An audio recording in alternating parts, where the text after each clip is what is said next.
Our generation faces a new challenge. America's growing crisis of stagnation, a crisis that comes down to a shortage of opportunities. You see, the opportunity crisis presents itself in three principal ways. Immobility among the poor, those who are trapped in poverty. Insecurity within the middle class, where families just can't seem to get ahead and find themselves in a precarious circumstance. And then at the top of the economic ladder, we find cronyist privilege, where political and economic elites unfairly profit at everyone else's expense, creating restrictions on entry and forestalling the kind of competition that we need in our economy. The Republican Party should tackle these three crises head-on. First, we need a new comprehensive anti-poverty upward mobility agenda designed not simply to help people in poverty, but to help and empower them to get out.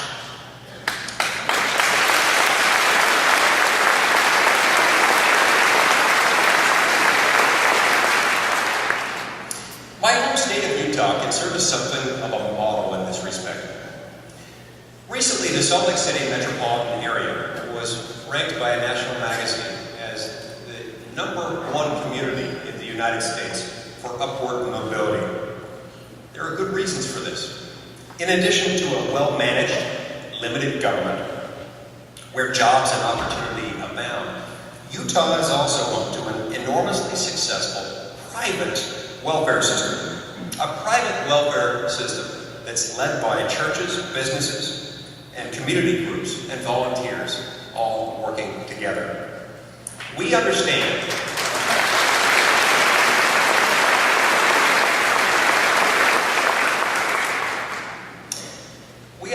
that it doesn't all come from government. And in fact, we understand that freedom, as it is lived, as it is experienced in America, does not mean you're all on your own. Quite to the contrary, it means we're all in this together.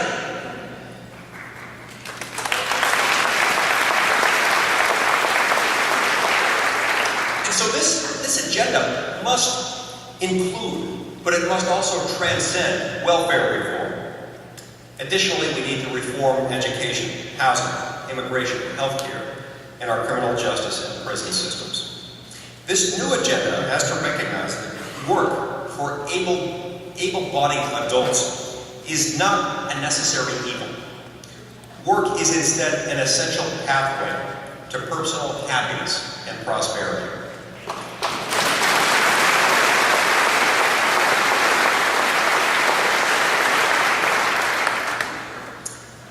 And this agenda should also force Republicans and Democrats to come together to acknowledge that there is another marriage debate in this country, one concerning fatherless children, economic inequality, and broken communities. And that marriage debate deserves just as much public attention as the other. Second, we need a new comprehensive anti-cronyism agenda to break up the corrupt nexus of big government, big business, and big special interests.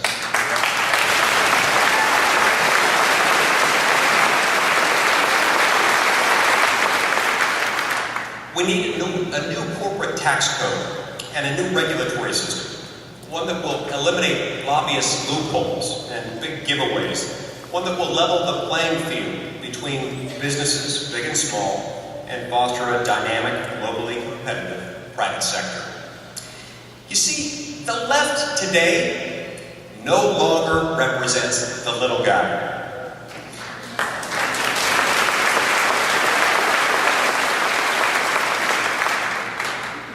The left instead today represents the crony clients of the ever-expanding special interest state.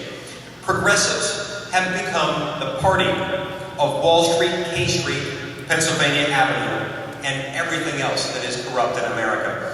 We must become the party of Main Street.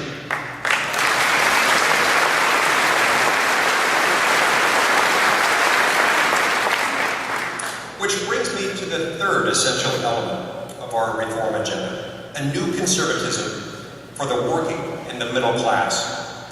The staples of middle class security and opportunity, work-life balance, children, education, home ownership, and healthcare, are becoming harder to afford all the time.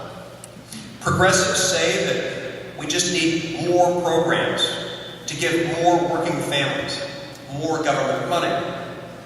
But as we've seen once again over the last 5 years, big government creates opportunity for the middlemen at the expense of the middle class. And it only masks the broken pieces that artificially raise costs and restrict access in the first place. Instead, what conservatives need are new ideas to address the root causes of those problems. The first and most important policy goal that Republicans must adopt to improve the lives of middle-class families is and will remain the full, unapologetic, unqualified repeal of Obamacare.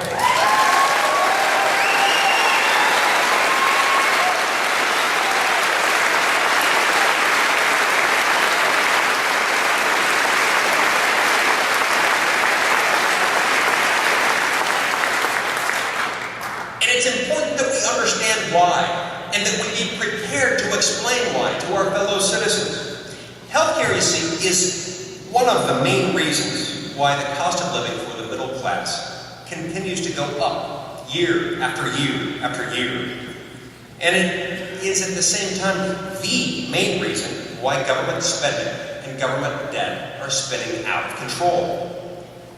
That puts healthcare right at the epicenter of what conservatives need to be thinking about. And it means that our movement has to be intensely focused and intensely engaged, not only in a Boston-style fight to repeal Obamacare, but also in a Philadelphia-style debate to replace Obamacare.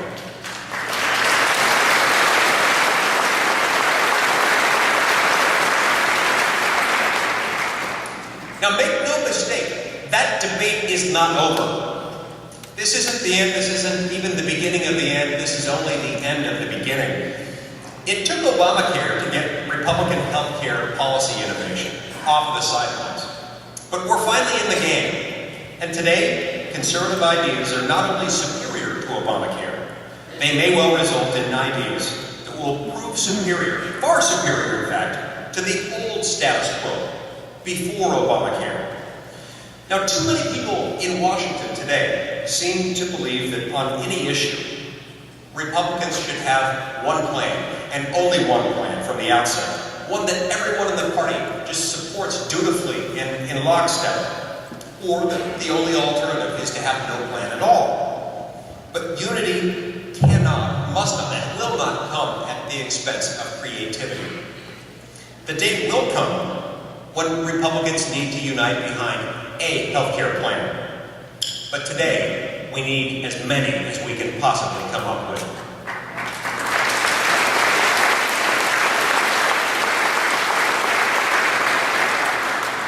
Conservatives are supposed to believe in the wisdom of markets. So let's trust in the marketplace of ideas. But if we want policy innovation, we need to innovate policy. Taken together, some more take-home pay, more time with the kids, a shorter commute, and more access to college won't necessarily revolutionize American society. It won't necessarily eliminate our need for fossil fuels. It won't cause the oceans suddenly to recede or make everyone rich simultaneously. Conservative reforms could and should, however, make our economy a stronger thing. It could and should and will make our society fairer and life just a little bit better for America's moms and dads and children. And that's really a mandate for leadership in any generation. There's obviously much, much more to be done. But the point I've tried to make tonight, and the lesson I hope we will all take, is that the Republican Party, when it's at its best, is the party of ideas. It is ideas that unite and inspire conservatives. The leaders of Reagan's generation understood that, and we must understand that today too, more today than ever before in our history.